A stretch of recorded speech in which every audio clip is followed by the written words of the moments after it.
Olá pessoal, tudo bem? Aqui quem está falando é o professor Pedro Souza e na aula de hoje vamos estudar as formas canônicas possíveis para expressões lógicas. Essas formas canônicas vão ser de suma importância, principalmente para o projeto de circuitos digitais. Então, muito bem, existem duas formas padronizadas para representar uma expressão lógica. Uma expressão lógica pode ser representada como uma soma de produtos ou um produto de somas. Vamos iniciar nosso estudo pela forma soma de produtos, que é a mais usual. Na formação de produtos, a expressão lógica é escrita como dois ou mais termos N, ou seja, termos que referem-se a produtos, que são conectados por uma porta lógica O, ou seja, um termo soma. Em cada termo produto, ou seja, em cada termo N, nós vamos ter uma ou mais variáveis de entrada, em que cada uma dessas variáveis aparece individualmente na forma negada ou não. Vamos ver alguns exemplos aqui de equações lógicas que estão na forma soma de produtos. Vamos iniciar aqui pela equação x. Verifique que a equação x consiste em uma soma, ou seja, uma porta lógica O, de dois termos produtos, ou seja, termos que são resultantes de uma porta lógica I. Veja que em cada termo produto, nós temos apenas uma vez as variáveis de entrada e em cada termo produto, as variáveis de entrada aparecem na forma normal ou na forma complementada. Nesse primeiro termo produto, por exemplo, as entradas A, B, C, todas elas aparecem na forma normal. Já nesse segundo termo produto, a variável A aparece na forma complementada, a variável B aparece normal e a variável C aparece complementada. Vamos ver outra equação que está na forma soma de produtos, no caso a equação y. Veja que ela consiste em uma soma, ou seja, uma porta lógica O, de vários termos produtos, ou seja, termos resultantes de uma porta lógica I. Em cada termo produto, a variável de entrada aparece na forma normal ou complementada. Veja que pela definição de soma de produtos, não necessariamente em cada produto vai aparecer todos os termos de entrada. A única regra é em cada termo produto, aparece a variável de entrada na forma normal ou na forma negada. Vamos agora a outro exemplo de equação lógica na forma soma de produtos. No caso, a equação Z. Veja que a equação Z consiste em uma soma, ou seja, uma porta lógica O, de vários termos produtos, ou seja, uma porta lógica I. Assim como foi discutido anteriormente, não é necessário que todas as variáveis de entrada apareçam nos termos produtos. A única regra é que as variáveis de entrada apareçam ou na forma normal ou na forma complementada. Desta forma, por exemplo, essa equação para W não está na forma soma de produtos. Embora seja uma equação que resulta numa soma, nesse primeiro termo aqui, produto, a barra ela cobre duas variáveis de entrada. Sempre lembrando que na forma soma de produtos, a barra só pode cobrir uma variável de entrada, porque cada variável de entrada deve aparecer na forma complementada ou não. Desta forma, em resumo, essa equação y, embora seja resultante de uma soma, não está na forma canônica soma de produtos, porque a barra cobre duas variáveis de entrada. A contrapartida da forma soma de produtos é a forma produto de somas. Nesse caso, a expressão lógica é escrita como dois ou mais termos O que são conectados a partir de uma porta lógica N. Ou seja, a equação consiste em um produto, ou seja, uma porta lógica N, em que cada termo produto é resultante de uma soma, ou seja, uma porta lógica O. Cada termo soma deverá seguir a mesma regra para o termo produto lá da soma de produtos. Ou seja, as variáveis de entrada aparecem apenas uma vez, na forma normal ou na forma complementada. Da mesma forma que foi estabelecido para a soma de produtos, a barra de inversão não pode cobrir mais de duas entradas por vez. Então, por exemplo, a equação x está na forma produto de somas, pois consiste em um produto em que cada termo produto aqui é resultante de uma soma. Cada termo soma aparece a variável de entrada apenas uma vez, na forma normal ou na forma complementada. A equação y também está na forma soma de produtos, pois consiste em um produto de termo soma, em que cada termo soma, a variável de entrada aparece apenas uma vez, na forma normal ou na forma complementada. Verifique que esse mesmo princípio segue para a equação Z. Portanto, ela também está na forma canônica produto de somas. Por fim, a equação W não está na forma produto de somas, porque embora a equação seja resultante de um produto, nesse segundo termo aqui, a barra de inversão cobre duas variáveis. E na forma produto de somas, a barra de inversão pode cobrir apenas uma variável por vez. Pois bem, estudando as formas canônicas para representar as expressões lógicas, vamos definir dois termos, que a gente denomina de min-termo e de max-termo. Para que serve o min-termo e o max-termo? O min-termo e o max-termo vão ser úteis para os projetos de circuitos digitais. No caso, os circuitos digitais podem ser projetados de forma a gerar a equação canônica na forma soma de produtos ou na forma produto de somas. Quando a gente quer gerar a equação lógica na forma soma de produtos, nós utilizamos os min-termos. Quando queremos projetar a equação lógica na forma produto de somas, utilizamos os max-termos. Então vamos para a definição do que é o min-termo e para a definição do que é o max-termo. No caso, o min-termo ele é um termo produto, ou seja, é um termo resultante de uma operação lógica n. Então, o min-termo é um termo produto de n variáveis, onde cada uma dessas variáveis aparece apenas uma vez, na forma negada ou na forma não negada. Importante dizer que cada min-termo está associado a uma linha da tabela da verdade. Isso quer dizer o quê? Que cada linha da tabela da verdade vai ter um min-termo associado. Como é que eu consigo construir o min-termo a partir da respectiva tabela da verdade? O processo é bem simples. Vamos supor em que eu tenho uma tabela da verdade com 3 variáveis de entrada. No caso, eu vou denominar de A, B, C. Para uma determinada linha, por exemplo, a linha 1, 0, 1, eu vou querer escrever o min-termo dessa respectiva linha. Como que eu faço? O min-termo é um termo produto. Produto de quem? Das variáveis de entrada. No caso, A, B, C. Só que as variáveis de entrada podem aparecer na forma normal ou na forma complementada. Como eu vou saber se a variável de entrada vai estar na forma normal ou na forma complementada? Para isso, eu avalio qual o valor daquela entrada naquela linha da tabela da verdade. Se naquela linha da tabela da verdade a variável for 1, então a variável no min-termo aparece na forma normal. Se ela for 0, ela aparece complementada. Então, por exemplo, para a tabela da verdade com as variáveis de entrada denominadas de ABC, na linha 101, meu min-termo correspondente àquela linha vai ser A, B negado, C. Para ficar mais claro, vamos aqui realizar um exemplo. O exemplo pede para elaborar a tabela de min-termos para 2, 3 e 4 variáveis. Então, vamos elaborar a tabela de min-termos para 2 variáveis. No caso, as variáveis de entrada são A e B, e por ter 2 variáveis, eu vou ter uma tabela da verdade com 4 linhas. Então, como já citei, o min-termo é um termo produto. Produto de quem? Das variáveis de entrada. No caso aqui, A, B.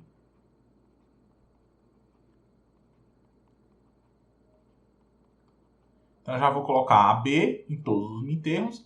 Agora, eu vou ter que descobrir somente se a variável no produto aparece na forma normal ou na forma complementada. Para isso, eu vou seguir aquela regra. Se na respectiva linha da tabela da verdade a variável é 0, então aparece na forma complementada. Se a variável é 1, aparece na forma normal. Então, nessa primeira linha da tabela da verdade, a minha variável A é 0 e minha variável B é 0. Então, A aparece na forma negada e B aparece na forma negada. Nessa outra linha, a minha variável A é 0, minha variável B é 1. Então, minha variável A aparece negada e minha variável B aparece na forma não negada. Nessa linha, minha variável A é 1, minha variável B é 0. Então, minha variável A aparece na forma não negada e minha variável B aparece na forma negada. E nessa última linha aqui, minha variável A é 1, minha variável B é 1.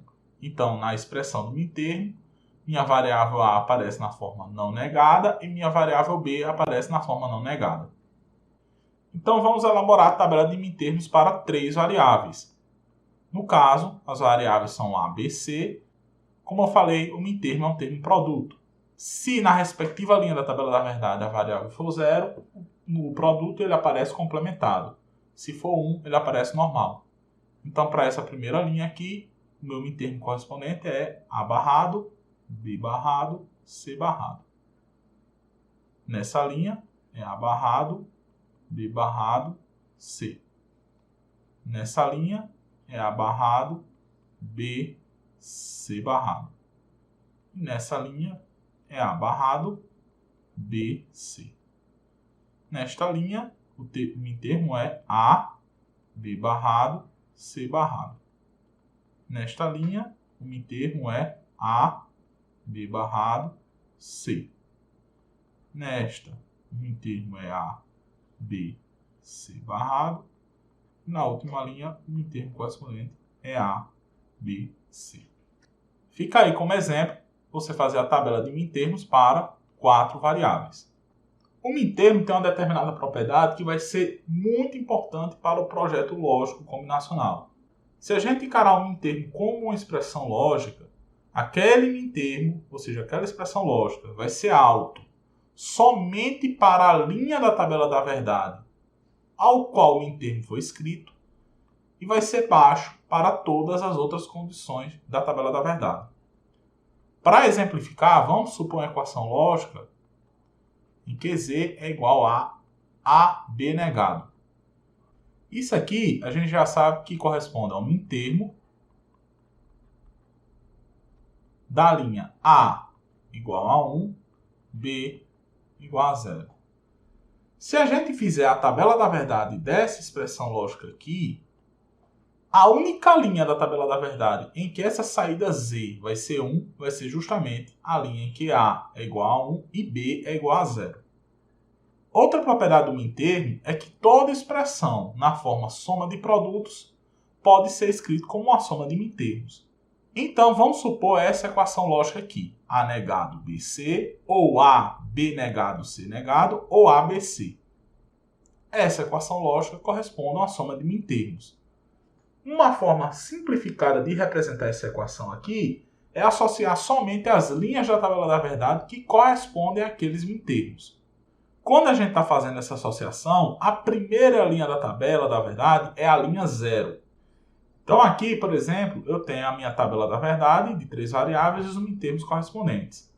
Esse mintermo é o mintermo correspondente à linha 0.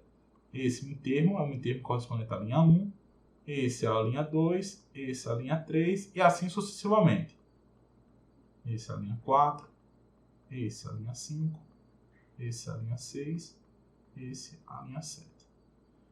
Verifique que essa equação aqui, a equação F, corresponde à soma de quais mintermos?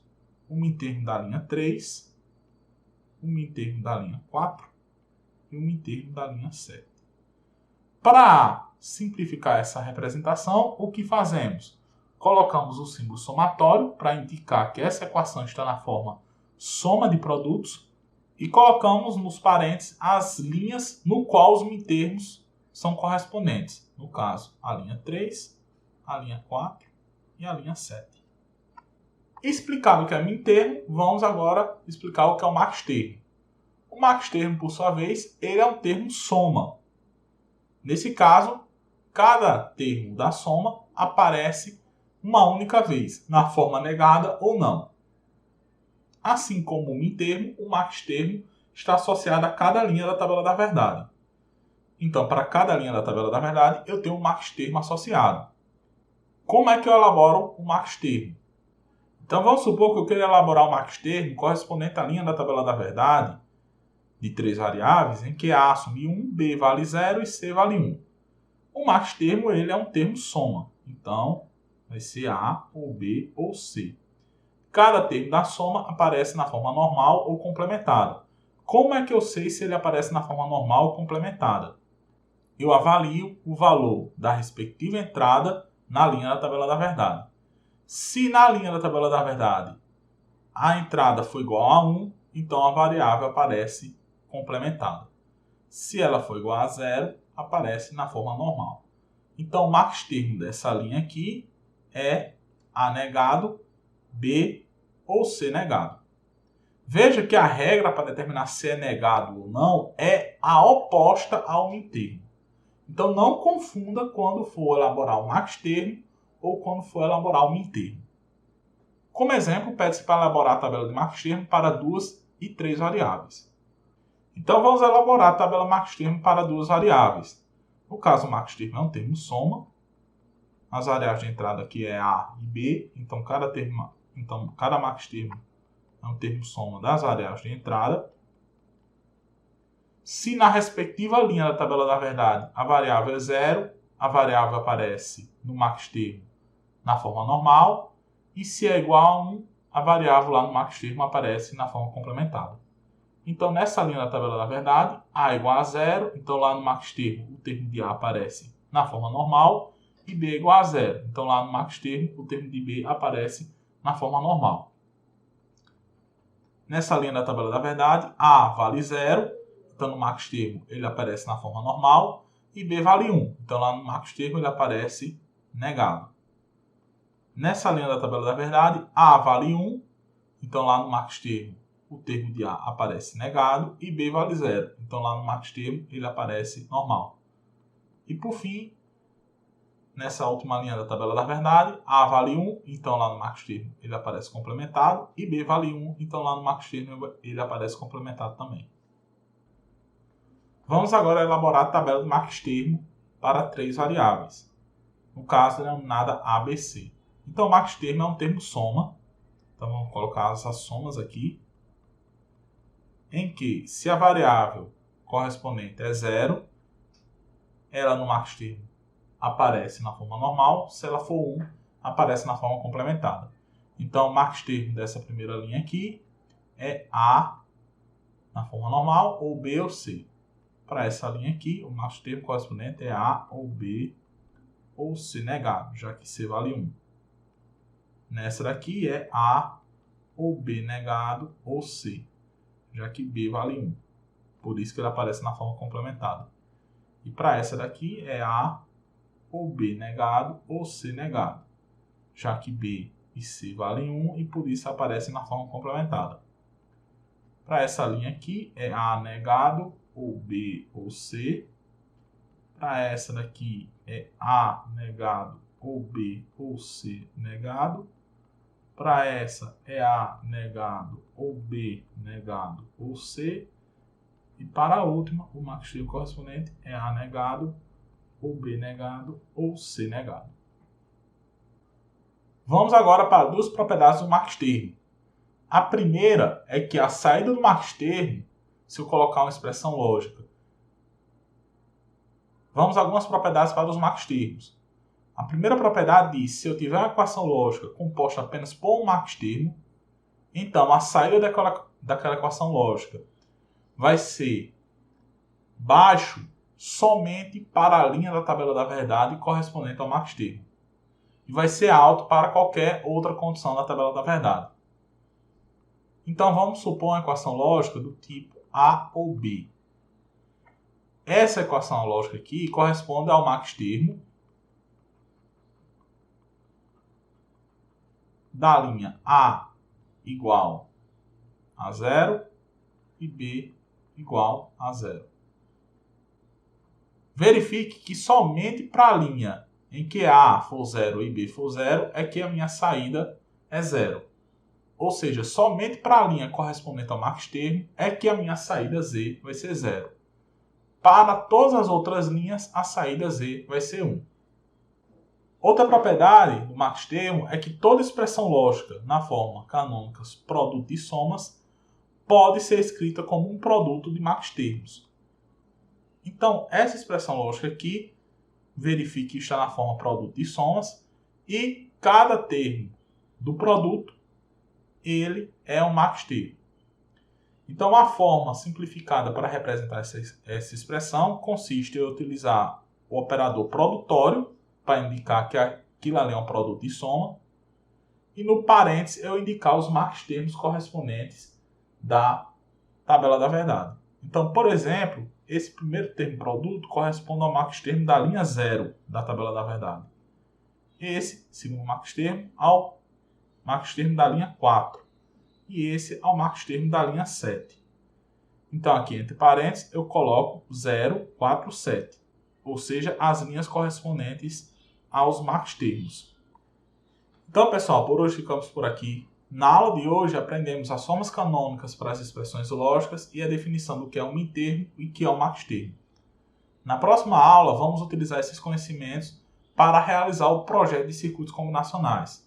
Ou seja, vamos partir agora da tabela da verdade e vamos elaborar a expressão lógica e o diagrama de circuito correspondente. Então, espero que todos fiquem bem e até a próxima aula.